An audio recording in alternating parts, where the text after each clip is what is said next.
লাখ লাখ বাংলাদেশীয়ে ব্যৱহাৰ কৰিছে ভাৰতীয়ৰ লিগেচি। লাখ লাখ বাংলাদেশী মুছলমান মানুহে ভাৰতীয় মূলৰ কিছুমান মুছলমান মানুহৰ যে লিগেচি ইউজ কৰিছে তাৰ সবচেয়ে ডাঙৰ প্ৰমাণ আজি আপোনাৰ সন্মুখত দিম। সীমান্ত আৰক্ষীৰ মুছলমান বিষয়াই বাংলাদেশীক দিছে ৰক্ষণাবেক্ষণ। বৰ্ডাৰ পুলিচত কিন্তু আমাৰ যিমান অফিচাৰ আছে বা ইন্সপেক্টৰ আছে মোষ্টলি কিন্তু মুছলিম মানুহ, আৰু এই মুছলিম অফিচাৰসকলে কি কৰি আছে, তেওঁলোকে বাংলাদেশী মূলৰ মুছলমানসকলক বচাবৰ কাৰণে ওকালতি কৰাৰ কাৰণে লাগি পৰিছে। হোজাইৰ প্ৰাক্তন বিজেপি বিধায়ক তথা ভাষিক সংখ্যালঘু উন্নয়ন বৰ্ডৰ অধ্যক্ষ শিলাদিত্য দেৱৰ বিস্ফোৰণ এয়া। NRCৰ লিগেচি ডাটা প্ৰদানৰ সময়ত জালিয়াতিৰে বাংলাদেশীয়ে ব্যৱহাৰ কৰিছে ভাৰতীয়ৰ বংশবৃক্ষ।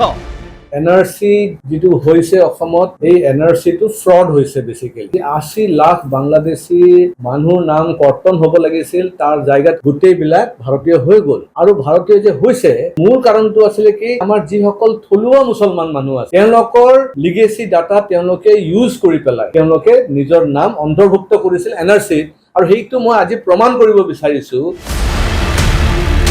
তথ্য প্ৰমাণসহ বিজেপিৰ প্ৰাক্তন বিধায়কজনে ক'লে কেনেকৈ NRCৰ সময়ত হৈছিল জালিয়াতি। সমীৰ উদ্দিন নামৰ এজন বাংলাদেশীয়ে কৰিছিল জালিয়াতি। জুৱাদালিৰ বংশবৃক্ষ ব্যৱহাৰ কৰিছিল সমীৰ উদ্দিনে। এতিয়া এই তথ্য গাপ দিবলৈ ভাবুকি দিছে সীমান্ত আৰক্ষীয়ে। এই গুৰুতৰ অভিযোগ শিলাদিত্য দেৱৰ। জয়াদ আলীৰ নামৰ এইটো লিগেচি ডাটা, আৰু জয়াদ আলীৰ পুত্ৰ হৈছে নিষ্ফৰ আলী, আৰু নিষ্ফৰ আলীৰ পুত্ৰ হৈছে তৈবুৰ আলী, তৈবুৰ ৰহমান। এতিয়া তৈবুৰ ৰহমান ব্লেকমেইল কৰি পেলাই তেওঁলোকৰ পৰিয়ালক এতিয়া ধমকি দি পেলাই বৰ্ডাৰ পুলিচে তেওঁলোকে কৈছে যে আপোনালোকে কম্প্ৰমাইজ কৰি লওক, যি ব্যক্তিয়ে আপোনাৰ মানে গ্ৰেণ্ডফাদাৰৰ লিগেচি ডাটা ইউজ কৰিছিলে এতিয়া আপোনালোকে এইবাৰ ধৰা নিদিব, ধৰা দিলে আৰু এজন মুছলমান মানুহ কষ্ট পাব। আপুনিও মুছলমান হয়, সিও মুছলমান হয়, এইখিনি আপোনালোকে কম্প্ৰমাইজ কৰক। কেৱল এই অভিযোগ উত্থাপন কৰিয়ে ক্ষান্ত থকা নাই বিজেপিৰ প্ৰাক্তন বিধায়কজন। তেওঁৰ দাবী, সীমান্ত আৰক্ষীত আছে অধিকাংশ মুছলমান বিষয়া। এই মুছলমান বিষয়াসকলে সুৰক্ষা দিছে বাংলাদেশীক। দেশৰ বাবে নহয়, ধৰ্মৰ বাবেহে কাম কৰিছে এই বিষয়াসকলে। দেশদ্ৰোহৰ গোচৰ জাপি দিয়াৰ ভাবুকি দিয়ে সীমান্ত আৰক্ষীয়ে। বৰ্ডাৰ পুলিচত কিন্তু আমাৰ যিমান অফিচাৰ আছে বা ইন্সপেক্টৰ আছে মোষ্টলি কিন্তু মুছলিম মানুহ, আৰু এই মুছলিম অফিচাৰসকলে কি কৰি আছে, তেওঁলোকে বাংলাদেশী মূলৰ মুছলমানসকলক বচাবৰ কাৰণে ওকালতি কৰাৰ কাৰণে লাগি পৰিছে। তেওঁলোকে ধৰ্মৰ ভিত্তিত কাম কৰিছে, তেওঁলোকে দেশৰ কাম কৰিব বিচৰা নাই। তৈবুৰ ৰহমান তেওঁ কৈছে যে আজি মোক বৰ্ডাৰ পুলিচে প্ৰেছাৰ কৰি আছে যে মই কম্প্ৰমাইজ কৰিব লাগে। এই যে সমীৰ উদ্দিন বুলি মানুহজন জালিয়াত কৰি পেলাই তেখেতৰ গ্ৰেণ্ডফাদাৰৰ নাম জয়াদ আলীৰ নাম ইউজ কৰিছে লিগেচি ডাটাত, এই লিগেচি ডাটাটো যে ফেক কথাটো তৈবুৰ আলীয়ে কৈ আছে, কিন্তু তৈবুৰ আলীক ধমকি কোনে দি আছে? বৰ্ডাৰ পুলিচে ধমকি দি আছে, আপুনি এইটো উঠাই লওক, নতুবা আপোনাক দেশদ্ৰোহী বনাই দিম, আপোনাৰ ওপৰতে দেশদ্ৰোহীৰ কেছ জাপি দিম। এই লোকজনৰ নাম তৈবুৰ ৰহমান। তৈবুৰৰ জ্যেষ্ঠ ভাতৃৰ নাম ব্যৱহাৰ কৰি বাংলাদেশী সমীৰ উদ্দিনে তৈয়াৰ কৰিছিল লিগেচি ডাটা। তৈবুৰৰ মুখেৰেই শুনক কি কৈছিল সীমান্ত আৰক্ষীয়ে।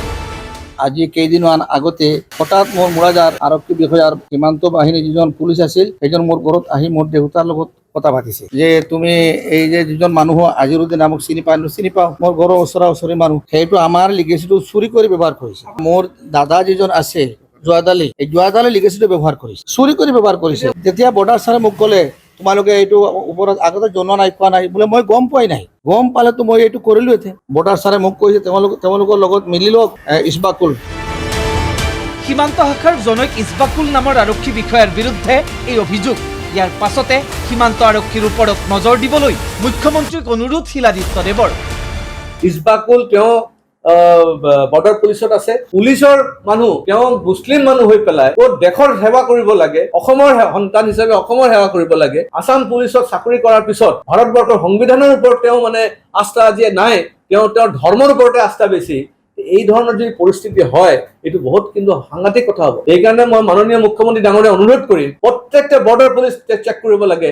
তাতে যদি একচুৱেলি যদি মুছলিম মানুহ যদি তাতে অফিচাৰ হৈ বহি আছে, তেওঁলোকে কিন্তু এই ধৰণৰ কাৰ্য কৰি আছে। আবুল কালাম আজাদ আমাৰ ইন্সপেক্টৰ বৰ্ডাৰ পুলিচ আছিলে হুজাইত, তেখেতো একে কাম কৰি আছিলে। মই এক ডজন নাম কৈ দিব পাৰিম তেওঁলোকে কি প্ৰকাৰে মুছলমান মানুহ ধমকি দি পেলাই তেওঁলোকে মানে বাংলাদেশী মূলৰ মুছলমানসকলক নাগৰিকতা প্ৰদান কৰিব বিচাৰি আছে। বিজেপিৰ প্ৰাক্তন বিধায়কজনে এই অভিযোগ উত্থাপন কৰি থকাৰ সময়তো অসমত ঘটিয়ে আছে বাংলাদেশী নাগৰিকৰ প্ৰৱেশ। বঙাইগাঁৱৰ পাছত এইবাৰ হাত ছিঙি মাৰে তাতক আধ বাংলাদেশী। দুই ভাৰতীয় নাগৰিকৰ সৈতে মেঘালয়ৰ টুৰালৈ যোৱাৰ যোজা চলোৱাৰ সময়তে খাৰুবান্ধা আৰক্ষীয়ে আটক কৰে বাংলাদেশী কেইজনক।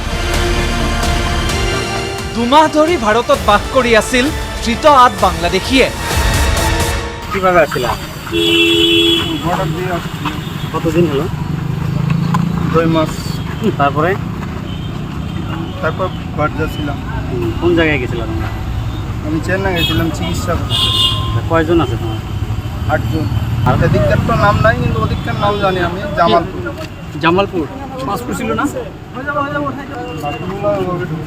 আমি একা আসছিলাম, কার সাথে এসেছি আমার বন্ধু। কতদিন থাকছো ভারতে? কতদিন থাকছো? 2 মাস। পূজাৰ পৰা প্ৰশান্ত দত্ত আৰু হাতছিঙিমাৰীৰ পৰা মকিবুৰ ৰহমানৰ ৰিপৰ্ট ND24।